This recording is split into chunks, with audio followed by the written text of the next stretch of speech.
Hey guys, welcome to the Collectibles Matrix. I'm Toby, and today we are looking at something a bit retro. It's the AD&D trading cards. Now, these are quite old now. They were released in 1990. Now, if you look this up on forgottenrealms.fandom.com, you'll find they say 1991.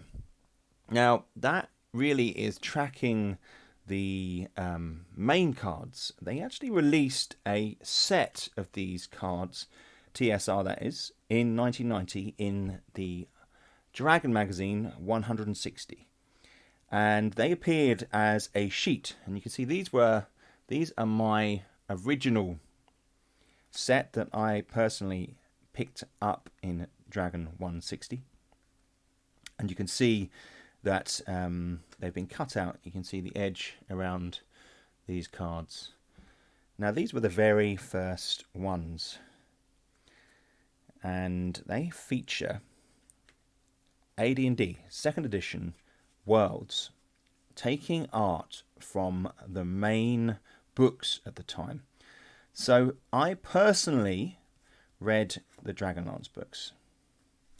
So you can see Ticker here, number 11, Tasselhoff Barefoot, Tanis, some of the other ones that we got to know through the books.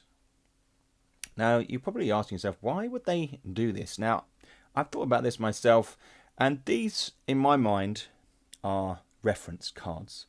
I don't really see them as collectible cards as such, this version anyway. And they were created by James Ward. He was the author and designer, and one of the original players in Gary Gygax's first Dungeons and Dragons role-playing sessions. So he had a lot of influence and became part of the team. He generally employed a lot of sort of friends within that community. They obviously knew what he was doing. In any case, he suggested putting this forward, and they put these ones into that Dragon issue 160. And so if we look at Tanis, say for example, now Bruenor Battlehammer that is there. So you've got Forgotten Realms and Dragonlance in these sets here. Now I'm missing a couple. Ray still included.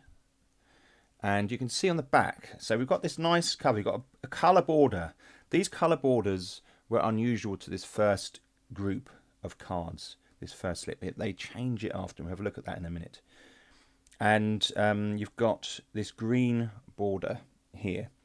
And just general colours. I don't know, I think that's randomly selected some colours. But if you turn it over, this is where it gets a bit more interesting. Because this is the main reason why they did this. The people who read the books really wanted to sort of understand their characters a bit more. So what they did is they created this 2nd edition AD&D stat profile for each of these major characters. So if we kind of compare these two, Bruenor and Tanis, and you can see they've given them all these stats. Now, you could arguably now use these characters in your role-playing games. They could appear. You've got the stats, you've got the card, it's portable, it's easy. As reference cards, I think they're excellent. Obviously, this format is slightly poor. The quality of the paper is not that great. But, I mean, it suffices. Now, you've got a little bit of background as well here. A leader in the War of the Lance, Tanis became an advisor, a guide, a bodyguard to his wife, Lorana. They travelled extensively across Kryn, healing the wounds of the war. And they've kind of summed it up. So these were done largely after the books were created. So they knew what they were talking about. So, and they look great.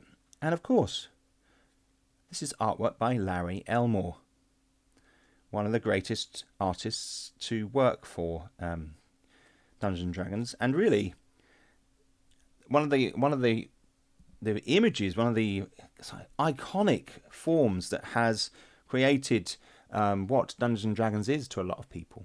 You know, his work is so beautiful. He worked very quickly as well as an artist, and would have these sessions where he would intensively produce a massive painting. And in fact, they were pretty tight on their deadlines as well. So he had to work really hard.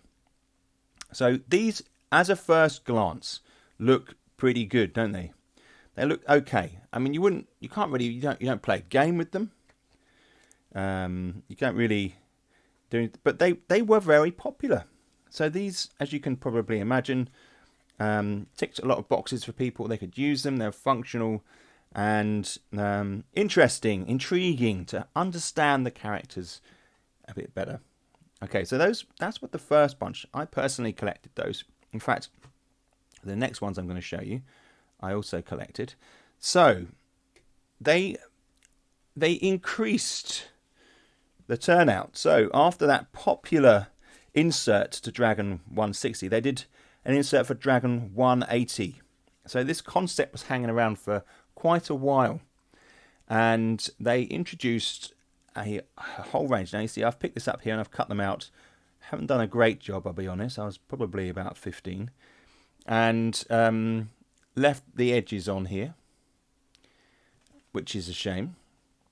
But I wasn't really too bothered about it at the time, to be honest. These actually had a function like the others. Now, unfortunately, I'll point out now what I remember. They don't mention the artist on the back of these cards, which I find really disappointing. If we were to say, look at modern day cards, something like a Pokemon card, for example, you get the illustrator listed at the bottom. In fact, that has become an integral part of collecting cards these days. Magic do the same. People collect cards by the artist. So collecting all the Larry Elmore cards would have been a great thing to do. But no, they didn't do that for some reason. Artists obviously didn't deserve a shout out. But what we have here is the next insert, which I've cut up as I was talking about before. Now, if we look at these, the artwork is no way as good, is it? In fact, you can see on some level this artwork was never really meant to be shown at this scale. These are probably part of a bigger picture, I'd imagine. They're little cutouts. Now we've got one or two nice pieces thrown in here. Some more Larry Elmore stuff. And so these ones work really well. That's a massively impressive picture, isn't it? Let's face it. Again, no mention on the back of the artist. You've got key characters from some of these books, key dragons, known wizards, that are feature in the lore. So they're chronicling the lore, but these are even more flimsy, these ones, and not really that great. In any case, they still did really well. There's a crystal ball there. So you had items as well that you could use in your game. Throw it in there. You've got the stats, some history, and that, in a sense, that was still remained appealing. So that was the next insert. Now they had by this stage planned out and were working on a big project to bring these cards in a harder, more sturdy format. And now we have these ones here. Now they have a more of a gloss finish. You can see there. And they have, again, a different style of art. I have to say, not a big fan of this particular selection of art that I've got here for these. They're okay, they're fine. But again, we've got a mix of worlds. Greyhawk, the original setting, and Dragonlance, my favourite setting there are these Forgotten Realms, which has become your kind of standard setting for Dungeons & Dragons. Ravenloft, which has come back to life recently. And Advanced Dungeons & Dragons, the core base set.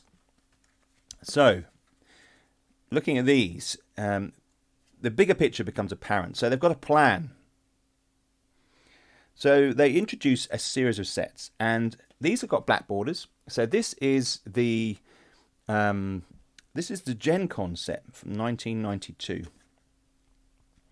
So you got a little date here at the back. So they had the Silver Factory set, They had the gold border set, which was a booster pack, so you buy booster packs. And you had the red borders, which I don't have any of. They were the rarer cards, and they were 1993. And then the Black Gen Con set, which is here. So we had a range of borders. Now, I think that the quality of these cards, the thickness, the mate is much better. These are the ones that they were selling at the time when trading cards were starting to be talked about. People were like, "Oh, hang on, what's going on here?" So if we have a little summary, in 1991, 750 of these cards were released. 750. That is quite a production to have. And in 1992, again, 750 plus 11 promo cards. In 1993, 495 cards and 60 rare cards were released, the red border ones. So they had there was a collector's market. Now, for me though, we had a series of problems going on with these, and I'll talk to you why I think that is, and why ultimately they decided to pull the plug on these. There's other reasons as well, which we'll talk about. So part of the problem is this icon here. I just think it's too big in the bottom right hand corner. I think it's ugly. The white background just doesn't go in with the design. It draws the eye away from the art. You see this? I don't like that.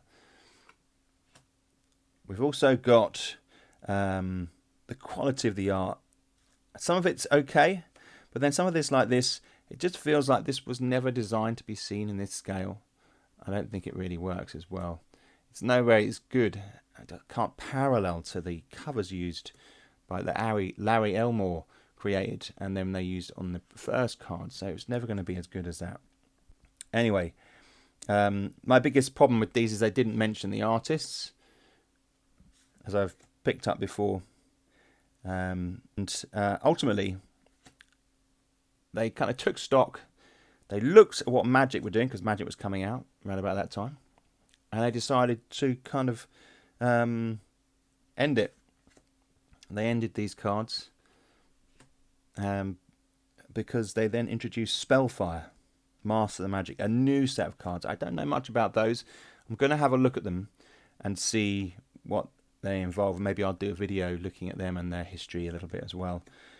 But yeah, they kind of pulled the plug on these, and I would imagine that people were probably getting a little bit tired of what they offered and probably had enough. I mean, 750, they had like 15, nearly 2,000 cards, over 2,000 cards if they had a complete set of these cards, and that's probably more than you need, I should imagine.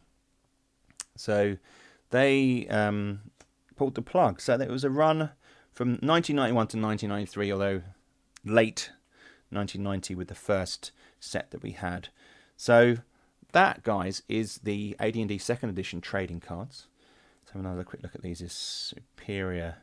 Just, it's from that to that, you know. So I'm kind of like, these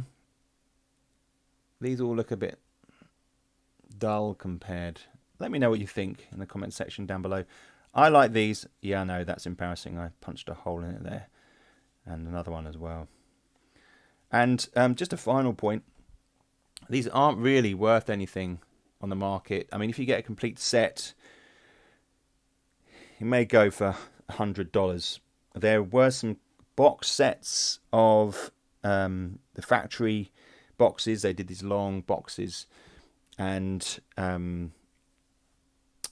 they sell for maybe $50 to $100. But you don't really get much for individual cards. The rare cards you get a little bit more, but really at this peak of collectability at the moment, with all the collectibles doing so well, they still don't have much value. But that's not the point. For me, it was very much about a nostalgia hit and looking back at something that I picked up when I was a teenager. So, guys, I hope you found this video interesting. If you did, click the like. If you're not subbed already, this is a new channel. It would be awesome if you could, and click that little bell so you get an alert for when our new video goes live. So once again, thanks for watching, and I'll catch up with you soon.